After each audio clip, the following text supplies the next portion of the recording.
Merci Souad, merci à mes amis et collègues de l'hôpital militaire pour leur invitation. Donc c'est à chaque fois pour moi un honneur et un plaisir d'être là et surtout pour me donner l'opportunité de parler d'un thème que j'aime particulièrement, qui est celui de l'imagerie. Alors, j'ai été un peu trop gourmand quand les organisateurs m'ont appelé sur le titre, parce que imagerie des atteintes tendineuses dans les rhumatismes inflammatoires chroniques en 20 à 25 minutes. Donc, quand ils ont tourné le dos, j'ai pris la liberté d'ajouter polyarthrite rhumatoïde. Ça, c'est la première liberté. La deuxième liberté, je n'ai aucun conflit d'intérêt. Je dis bien aucun, parce que c'est un bon thème de Simpo, celui de œil neuf sur les ténosinovites, apport de l'imagerie. Et en fait, c'est un thème qui n'est pas du tout traité. Autant on a été complètement bassiné sur les dernières années sur la synovite, l'anthésite. Vous savez que le biais dans les programmes scientifiques, c'est souvent l'industrie pharma. Et la ténosynovite, apparemment, n'intéresse pas beaucoup de gens. Donc, en rhumatologie, on a été à chaque fois inondé de scores de Sharp, de réponses sur l'évolution structurale radiographique, d'œdème osseux sur l'IRM, d'anthésite, de synovite. Mais le thème de la ténosynovite, qui est un thème quand même, on va voir, de plus en plus important et récurrent, est un thème qui a été souvent mis de côté. Je vais essayer, à travers une douzaine d'articles très récents, de vous montrer que c'est peut-être une grosse omission de notre part. Donc voilà un peu l'agenda. On va parler d'un certain nombre de choses, pas forcément dans l'ordre. D'abord, la prévalence et le type d'atteinte tendineuse dans la polyarthrite rhumatoïde. Alors, Souad parlait de supériorité de l'imagerie versus clinique, on va en parler aussi. Quel examen d'imagerie? En gros, ça tourne entre échographie et IRM. L'apport, et notamment, on va insister sur l'apport de l'échographie dans le diagnostic précoce, l'évaluation de l'activité de la rémission et l'apport pronostique initial dans la polyarthrite rhumatoïde. Et on va discuter à la fin de la notion un peu récente relativement, de celle d'évolution structurale, non seulement radiographique, mais aussi radiographique s'entend ostéo-articulaire, mais aussi en termes de dommage structural tendineux. C'est une notion qui commence de plus en plus à être discutée. Donc, vous connaissez bien sûr les différents types de tendinopathie. Je ne vais pas rentrer dans le détail. Mais il y en a beaucoup. Vous avez ce qu'on appelle les tendinopathies d'insertion, les anthésopathies, les bursites, les péritendinopathies. Vous avez, ça c'est les tendinopathies inflammatoires actives, vous avez des tendinopathies en termes d'évolution et de dommages au tendon, que ce soit les ruptures que vous connaissez, les ruptures partielles, les ruptures complètes, mais aussi les tendinopathies qui sont de réelles modifications structurales et dommages des tendons dans le sens de nodulose, épaississement, etc., qui est une perte des propriétés du tendon, qui est une vraie évolution structurale en termes, avec un retentissement fonctionnel. Donc on ne va pas parler de anthésopathie et spondylarthrite. Alors tous les aspects tendineux et anthésitiques du rhumatisme pso, je pense que vous avez eu sur les dernières années suffisamment. Les bursites et PPR, les bursites et PR, et puis toute une littérature récente sur l'échographie des ténosinovites dans les connectivites, et notamment le lupus, le Gougeot, etc. Et la sclérodermie, il y a toute une littérature récente. On va focaliser sur la ténosinovite dans la polyarthrite rhumatoïde, et vous verrez qu'il y a de l'intérêt à le faire. Alors, vous savez qu'il y avait une ère avant l'imagerie, bien sûr. Alors, l'ère avant l'imagerie, c'était le dépistage et le screening clinique. Et c'était le screening clinique versus constatation opératoire par les orthopédistes. Et bien sûr avant, perte de fonction avec les différents tests cliniques que les rhumatologues faisaient, et notamment les pertes d'extension de l'extenseur, etc.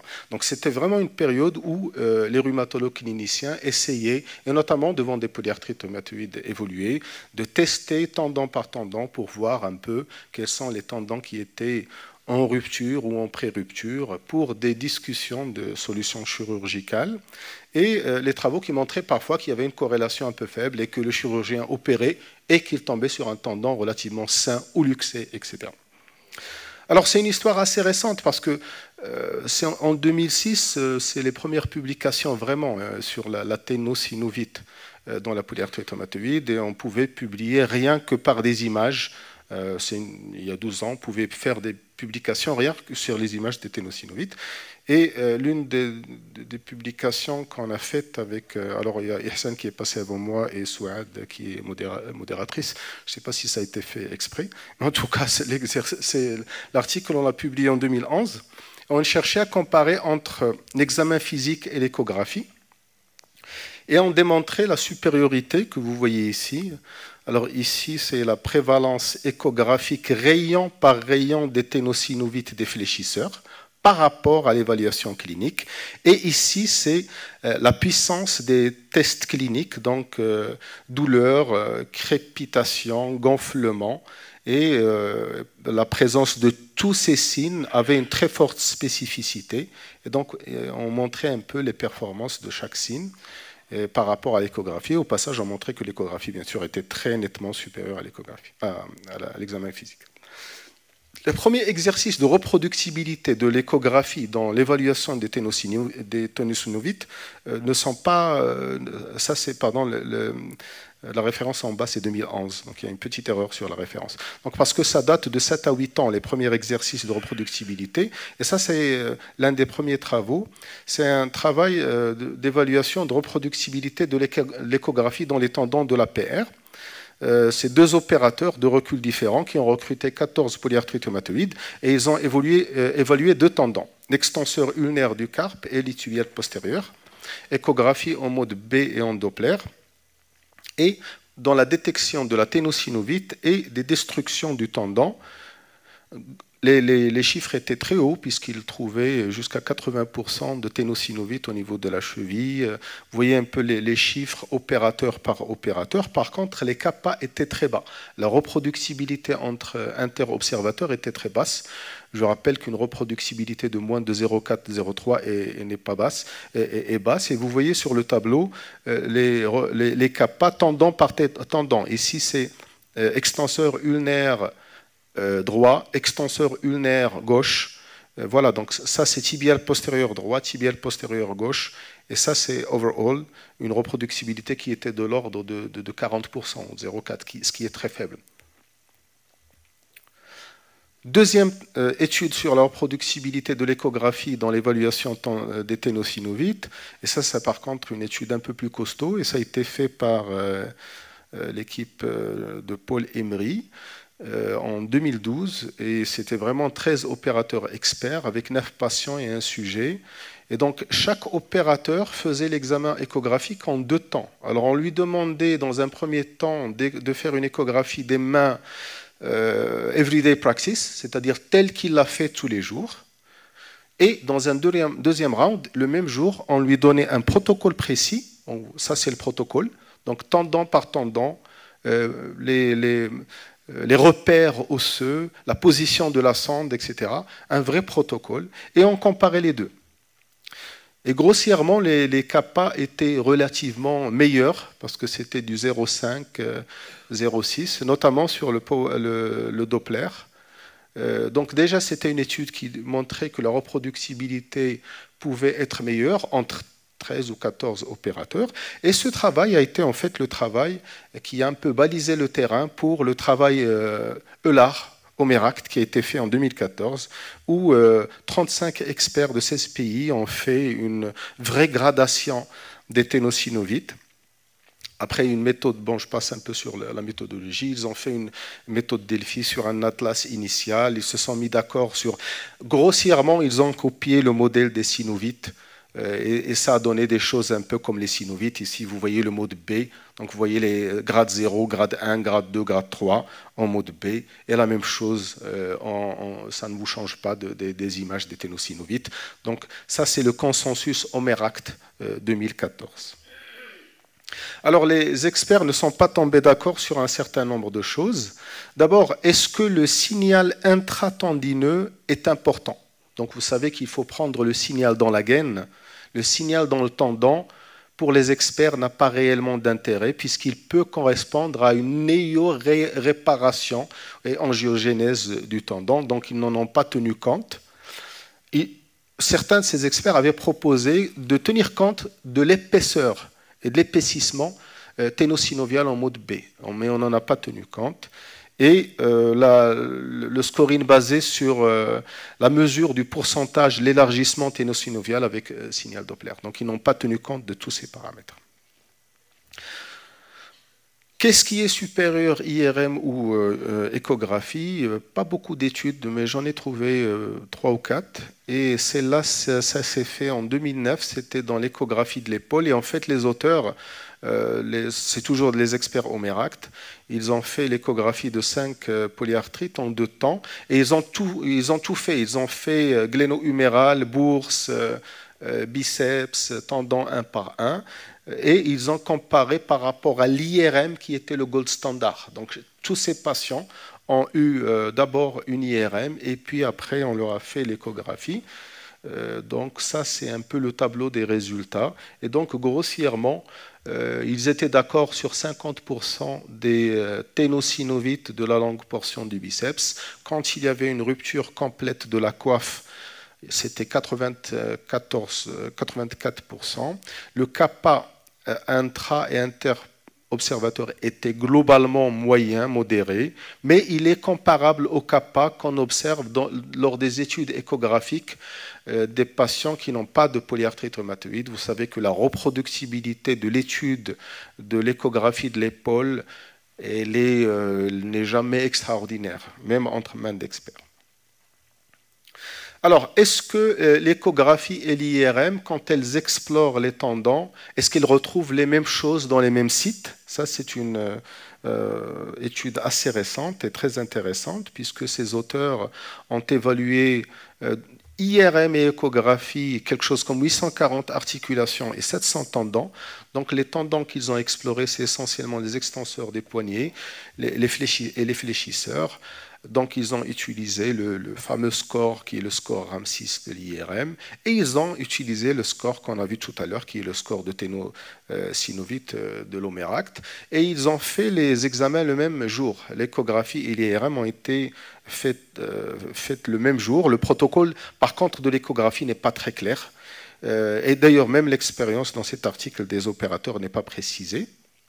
Vous voyez ici, par exemple, alors ça, on passe sur les synovites. Ici, vous avez les ténosynovites. Vous avez, par exemple, la spécificité quand vous trouvez une ténosynovite échographique par rapport à l'IRM. C'est très spécifique. Par contre, la sensibilité n'est pas bonne. C'est-à-dire, en gros, sur certains rayons, l'échographie retrouve la moitié des ténosynovites retrouvés par l'IRM. Ce qui fait que l'échographie, bien sûr, est un examen, on le sait, un peu rate quelques ténosynovites. Donc, par rapport à l'IRM, la spécificité était excellente. À chaque fois que l'échographie retrouvait une ténosynovite, ça voulait dire que la valeur prédictive était très bonne. Mais par contre, la sensibilité était faible. Et notamment, le Doppler, on le sait, le Doppler sur les fléchisseurs en palmaire, il est très faible. Il est par contre plus sensible en dorsal. Ça, c'est exactement la même chose pour les synovites. Les auteurs posent la question de la surévaluation de l'IRM, on va en parler tout de suite. Et sur cet article, il n'y a pas d'étude de reproductibilité intra- ou inter-observateur.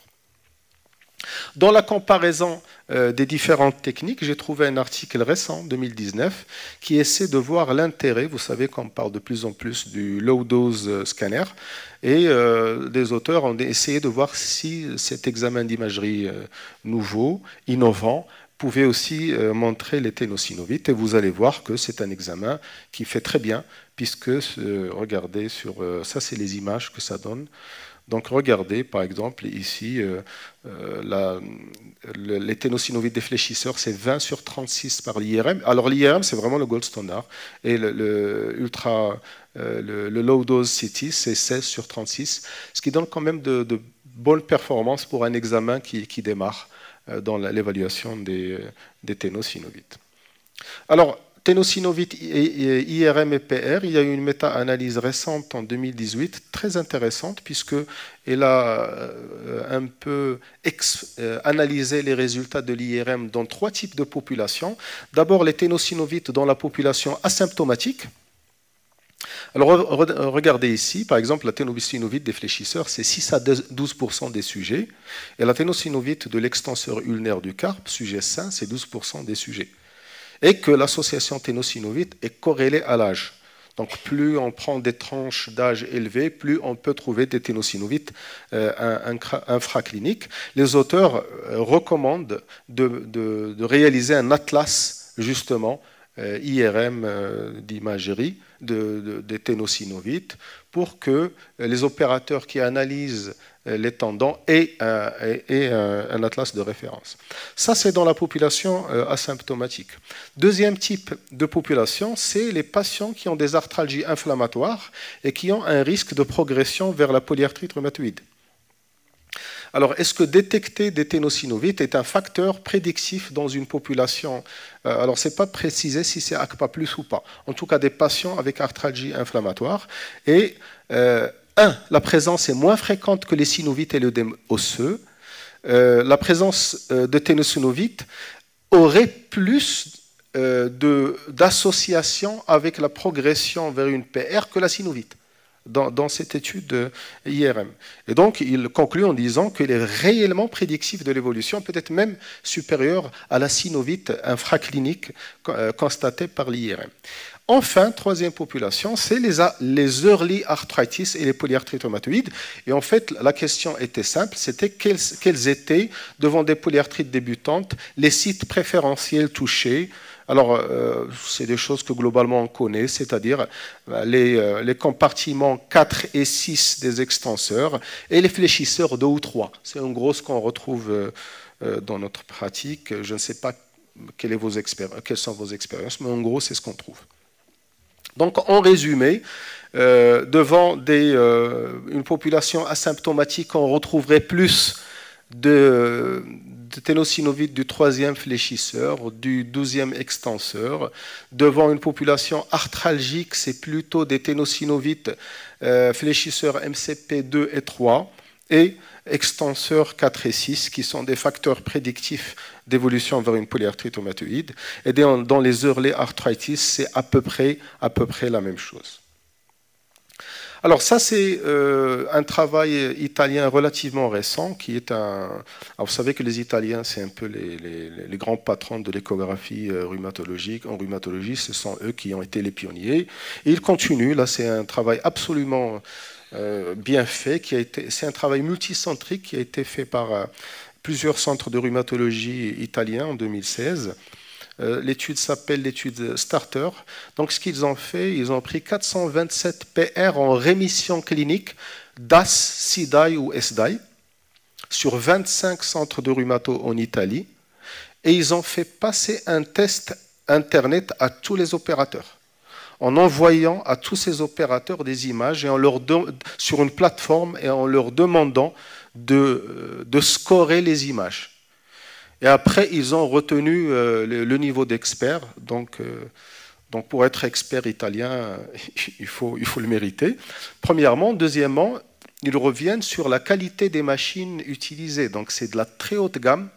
Donc, ils ont utilisé dans la très haute gamme. Il y a eu un fameux opérateur italien que tout le monde connaît qui a prêté ces grandes machines à certains centres qui n'en avaient pas. Les opérateurs étaient en aveugle de la clinique et ils ont fait extenseur et fléchisseur de la main. Et ils ont fait un calcul de score Omeract de toutes les ténosynovites. Autrement dit, grade 1 extenseur, grade 3 fléchisseur, ça fait 4, plus grade 2, 4e rayon, ça fait 6. Donc c'est une somme un peu de l'Omeract des ténosynovites à l'échelle individuelle, sujet par sujet. Donc voilà les images, ça rejoint celle de tout à l'heure. La rémission en mode B était observée chez 203 patients. Et la rémission en mode Doppler était observée chez 77% des patients. Et donc, la rémission échographique ne dépend pas du score clinique utilisé. Que ce soit le DAS28, le SEDAI ou le SDAI, la rémission échographique est la même chez les trois groupes qui ont, quel que soit leur type d'évaluation. La ténosynovite de l'extenseur ulnaire du carpe est la plus fréquente. Elle est suivie par l'extenseur du cat et par le fléchisseur du deuxième rayon. Vous voyez ici la prévalence de la rémission échographique en fonction du type de rémission clinique, grossièrement synovite et ténosynovite. Lisez, Power Doppler rémission ténosynovitique, 78% des patients en rémission clinique, autrement dit DAS, c'est-à-dire quand on a 100 patients en rémission DAS clinique, il y a 22% qui ont toujours du Doppler quelque part sur les tendons en ténosynovite. Et ça, c'est le tableau un peu de la corrélation entre l'activité ténosynovitique et les paramètres cliniques. Alors l'âge, plus la polyarthrite, bien sûr, survient chez un sujet âgé, plus on peut trouver quelques petites ténosynovites actives. Inversement corrélé à la à la durée de la maladie, bien sûr, une rémission de 1 an va être plus en rémission échographique parce que le patient est vraiment en rémission, entre guillemets. Le nombre d'articulations gonflées, le SEDAI et le SDAI. Alors, on passe à l'évolution structurale, qui est une notion, comme je le disais à l'instant, assez récente. Et pour vous dire, la définition échographique du dommage structural tendineux date de 2014. Donc, c'est le groupe Omeract qui a travaillé dessus. Alors, les 35 experts Omeract ont fait d'abord un exercice Delphi. Ils ont fait une sorte d'atlas d'échographie des tendons qu'ils ont envoyé, que tous les experts ont envoyé. Et après, ils ont fait une présence, des ateliers présentiels avec 12 experts, ateliers avec 12 patients aux différents stades de la polyarthrite rhumatoïde. Et ils ont évalué l'évolution structurale tendineuse sur les 5 compartiments des extenseurs et du tibial postérieur. Vous voyez qu'un peu dans les études, chacun a un peu choisi les tendons qu'il voulait, mais globalement, il y avait l'extenseur ulnaire du carpe, il y avait le tibial postérieur et certains fléchisseurs. Donc, de manière indépendante, aveugle et bilatérale chez tous les patients. Regardez ici, par exemple, ça c'est une sorte d'évolution structurale. Donc, vous voyez un peu la grosse fissure du tendon qu'on retrouve en transversal, en longitudinal. Initialement, quand ils sont partis sur cet exercice, ils ont proposé 4 stades, c'est-à-dire tendon normal, tendon endommagé de manière minime, tendon endommagé de manière modérée et tendon endommagé de manière sévère. Ça, c'était la première proposition des experts. Mais finalement, quand ils ont fait l'exercice Delphi et les ateliers, ils ont retenu juste 3 stades. Alors, le premier stade, c'est tendon normal. Le deuxième stade, c'est rupture partielle. Et le troisième stade, c'est rupture complète. Vous me direz tout ça pour ça. Mais voilà où on en est en ce qui concerne le dommage structural. Ils ont quand même évalué 3456 tendons. Le problème, c'est que ça restait de l'évaluation échographique. C'est-à-dire qu'il n'y avait pas un gold standard chirurgical ou IRM pour dire oui, effectivement, le tendon est rompu ou pas. Ça, c'est les résultats un peu par compartiment. Le nombre de tendons explorés par compartiment et les grades, compartiment par compartiment. Et ça, c'est les performances. Alors, ça s'améliore quand même parce que avoir sur le dommage structural des reproductibilités intra-observateurs de 0,9, ils étaient tous bons, les experts. Regardez un peu, c'est la ligne du milieu, 0,9. Ça, c'est 1 par rapport à 1, ça, c'est 2, c'est-à-dire par rapport à lui-même. Donc, grossièrement, les reproductibilités étaient assez bonnes dans cet exercice, mais on parle d'experts EULAR. Alors, est-ce qu'il y a une corrélation entre la destruction tendineuse et l'évolution structurale radiographique? C'est un travail qui a été fait en 2016, très intéressant aussi, puisque les auteurs ont évalué 288 tendons. Alors, à l'échelle de polyarthrite rhumatoïde, bien sûr, à l'échelle des patients, ils ont trouvé que 75% des patients avaient au moins un tendon endommagé. Et à l'échelle des tendons, ils ont trouvé que 46% des tendons n'étaient pas endommagés, 50% avaient un grade 1 et seulement 2 à 3% étaient rompus en grade 2. Ça, c'est le score total. Donc, ils ont fait un score, bien sûr, de somme de ces atteintes tendineuses. Donc il y avait une corrélation significative entre la durée de la maladie et les scores tendineux, et une corrélation positive entre les scores tendineux et les scores, ils ont utilisé le score Van der Heijden. Et donc il y avait une corrélation significative entre la somme des dégâts tendineux et toutes les variables des dommages structureux ostéo-articulaires, c'est-à-dire le score d'érosion, les pincements et le score global de Van der Heijden. Donc il y avait vraiment une corrélation très positive. Donc ça, c'est une image pour montrer une petite lésion tendineuse. Et ça, vous voyez un peu que quand on avait une lésion tendineuse ou des lésions tendineuses, les scores d'évolution structurelle étaient très nettement supérieurs au groupe qui n'a pas de lésion structurelle. Alors, un petit papier qui montre la pathologie de coiffe. Bon, ce n'est pas vraiment de la pathologie théoriquement spécifique de la polyarthrite rhumatoïde, mais sachez que c'est des patients qui ont plus de ruptures de coiffe par rapport à la population générale. Vous voyez ici l'incidence de l'atteinte de la coiffe. Dans la population générale, c'est de l'ordre de 91 pour 100 000. Dans la polyarthrite rhumatoïde, c'est plus élevé de manière significative. Regardez un peu le risque. Et ce qui protège, c'est le métaux et la corticothérapie, paradoxalement. Où les gens qui sont sous faible dose et métaux font moins de ruptures de coiffe. Alors, quelques atteintes originales pour terminer. D'abord, vous savez que la péritendinopathie, c'est plutôt le rhumatisme pso, mais il y a des reports de cas à droite et à gauche de véritables péritendinopathies révélant ou déclenchant une polyarthrite rhumatoïde. Ça, c'est un report de 2 cas où vous voyez un peu, ça c'est le tendon calcanéen. Vous savez que le tendon calcanéen n'a pas de gaine, et ça c'est de la péritendinite. On en voit en échographie parfois, mais là c'est vraiment des péritendinopathies révélant des polyarthrites rhumatoïdes. Il y a quelques cas qui sont rapportés. Et là, c'est les extenseurs. Alors, vous savez que la péritendinopathie des extenseurs est un signe décrit et défini comme spécifique du rhumatisme psoriasique, mais là, on le retrouve dans un cas de polyarthrite rhumatoïde. Autre localisation un peu originale, décrite par l'équipe d'Emery en 2015, c'est la ténosynovite des tendons interosseux des mains, tendons qu'on ne peut pas voir par l'échographie. Donc c'est vraiment une lésion qui vient d'être décrite.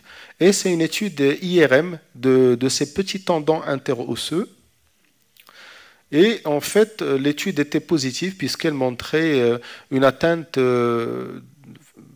plus fréquente par rapport au contrôle dans cette population, avec un P très significatif. Donc on pourrait avoir aussi des petites ténosynovites de ces tendons. Donc en conclusion, donc vous voyez que la plupart des articles dont j'ai parlé, c'est des choses de 2014, 2016 jusqu'à 2019. Une bonne partie des références, c'est 2018, 2019. Donc c'est vraiment un chantier en cours. Il y a des papiers qui montrent que probablement c'est un aspect de la polyarthrite qui est un peu sous-estimé, sous-évalué, et qu'il faut l'inclure, bien sûr on le fait dans le quotidien d'évaluation des polyarthrites rhumatoïdes, que la valeur diagnostique et la valeur dans le suivi de la ténosynovite peut être au moins égale au synovite, et que l'échographie reste un outil très pratique et performant, un peu moins sensible certes que l'IRM, mais son intérêt, c'est qu'on peut faire fibulaire, extenseur ulnaire, on peut faire pas mal de choses par rapport à l'IRM. La reproductibilité est en cours d'amélioration, et sur les études que je vous ai montrées de 2011 jusqu'à 2019, clairement, sur tous les essais qui sont publiés, il y a eu une amélioration de la reproductibilité entre experts. Le problème, c'est la reproductibilité entre experts homéractes qui ne font que ça, qui ne traduit pas la reproductibilité entre rhumatologues tous les jours. Les sites consensuels, grossièrement extenseur ulnaire du carpe, fléchisseur 2 ou 3, il y a 4 ou 5 tendons qui ressortent à chaque fois et que nous, on pratique, on explore. L'intérêt du dommage structural tendineux par rapport à la prise en charge de la maladie, par rapport à la perte de fonction, par rapport à un éventuel suivi comme cible thérapeutique. Vous savez que traditionnellement, on a suivi comme cible thérapeutique la progression radiographique. Peut-être que le dommage structural tendineux est un marqueur qui viendrait un peu plus tôt et qu'on pourrait un peu voir si on est efficace et je vous remercie.